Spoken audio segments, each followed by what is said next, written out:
All right, everybody, time to try this bad boy out. We're gonna start by taking it out of the box and plugging it in. Let's go. So you got your AC, DC adapter, your car charger, and then a fast USB charger.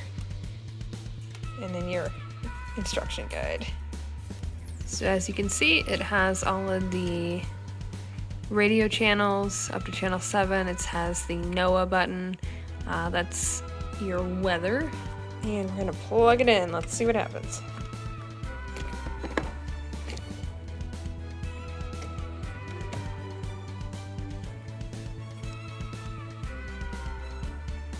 So it is 71 degrees Fahrenheit, but it clearly shows that the power source is plugged in and it is charging. So we're starting this at 9 o'clock at night Mountain Standard Time. We'll see how long it'll take it to get to a full charge.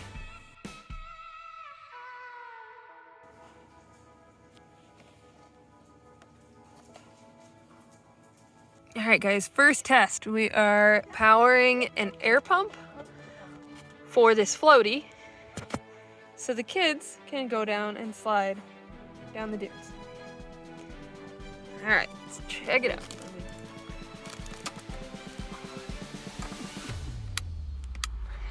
Okay, Jack, you can play. Okay, get the ball.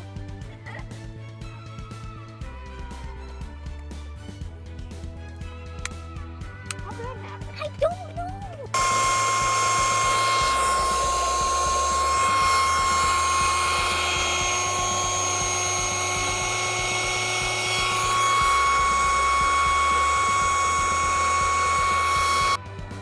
Alright, so it took about 5 minutes to blow this thing up because this pump is stupid. But GoPower Plus still going strong, no battery bars used, and as you can hear, it runs really quiet. So I'm gonna take it with us out into the dunes because my phone is almost dead, and hopefully it'll keep it charged.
Alright, so charging rapidly, 1 hour and 32 minutes until it's full.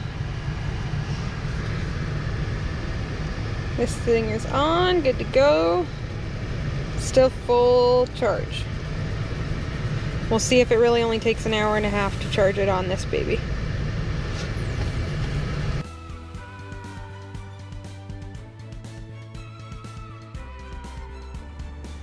Alright, so to turn it on, just press the on button 1 time.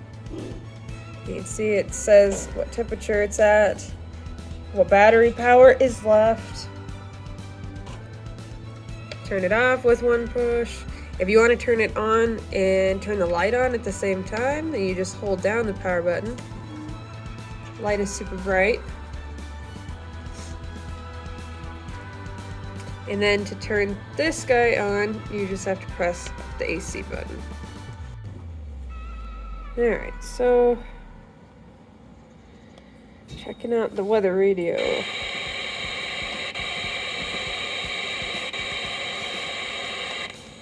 Breezy.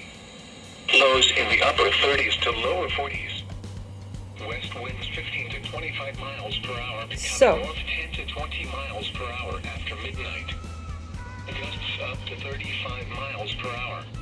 For Wednesday, mostly So it does pull in windy, cooler, weather. highs in the upper 60s to lower 70s. So it does pull in the weather. Winds 20 to 30 miles per hour, becoming southeast 10 to 15 The miles band per hour in the button afternoon. changes the channel that you're on. Right.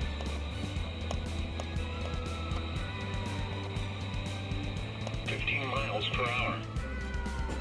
The current time Apparently I'm on is channel 9:58 7. a.m. Mountain Daylight Time. And now the hazardous weather outlook. For today and tonight, a red flag warning is in effect this afternoon and early evening for the west central highlands, middle Rio Grande Valley, and Sandia, Manzano, and Guarinas Mountains where low humidity So apparently is combined that with means strong it's winds really that create frickin' vertical windy. fire weather conditions. Do not have Strong fires with a westerly red winds flag gusts up to warning. 40 miles per hour will develop in the afternoon across That's these pretty cool. portions So of it does west work. central New Mexico, Turn it off. with the passage of a Pacific front. With a quick push of the button, all done. So I've been using this thing all weekend long to charge my phone and all that. It has only gone down one battery bar. And I've been using the fast charging device. And it charges my phone completely within like an hour and a half. So this thing is pretty awesome. As you can see, we're in the hotel, which has plenty of plugins, but I've chose to use this. And it charges just as fast as if I were plugged into the wall. Alright guys, so we are back home and about to give the final verdict on the GoPower Plus portable power station.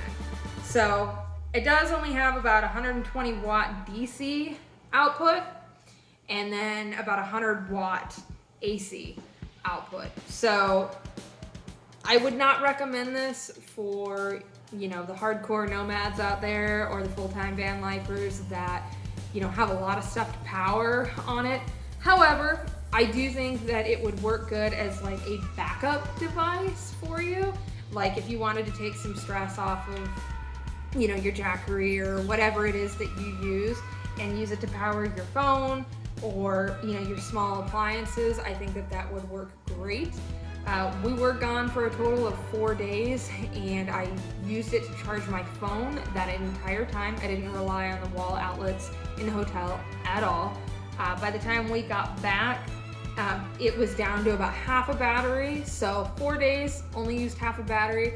The only negative thing that I noticed is that once we got home and it was down to that half battery, the remainder of the half drained really fast. So that is something to keep in mind. However, you can charge it with solar panels. It does have a solar output, or input. So you can charge it with solar panels. You can charge it in the wall, you can charge it in your car. Of course, it's gonna take longer both of those ways as opposed to wall charging, which is the fastest at 6 to 7 hours. I know I shared that it took about 8, but that's because that's how long I was sleeping, and by the time I woke up, it was charged. So it could have truly charged anywhere between, you know, that 6 to 8 hour time frame. It's really light. It's only about 3 pounds, so I was easily able to stuff it in my backpack and truck across the dunes, and it didn't even feel like it was in there. Once it hits a certain temperature, the fan inside turns on and keeps it cool. As you can see in the video, it stayed at a relatively decent temperature. So that was good, didn't have any overheating issues, not even in the super hot sun at the White Sands. I think that the UV index that day was like 8, so it was pretty high. So, final verdict, I would recommend it. That was my cat jumping and knocking stuff over. Just gonna be full transparency. He's a little rude. But I would recommend it for you weekend campers out there who need to charge your phones, charge your small appliances, and then, you know, even, you know, you van lifers and full-time nomads who would want something for a backup. It's only $40 at Walmart. I mean, you really can't beat that for something that works.